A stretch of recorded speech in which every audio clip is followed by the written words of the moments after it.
Today, we're going to build a boat using 4 Lego pieces.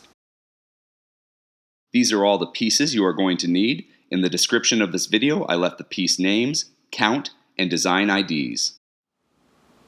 I actually saw this design on Pinterest, like within a larger mock, and I just really would love the build and wanted to share it with all of you. But what we're doing is we're starting with a 1x2 rounded plate piece, and we're going to build this upside down. So what I'm going to do is I'm going to flip that 1x2 rounded plate piece so the studs are on the bottom, and then I'm going to grab a 1x2 tile piece. And what I want to do is I want to put it so that the end of the tile goes onto the stud of my 1x2 rounded plate piece like that, and I've created the back of my boat.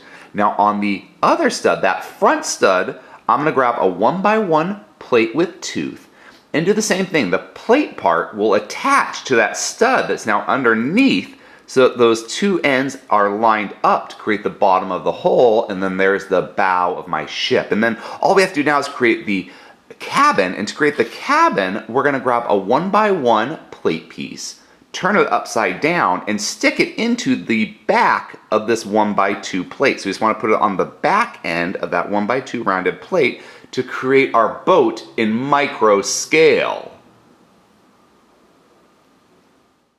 If you enjoyed this video, please subscribe or check out some of our other videos. Until next time, let's keep building together.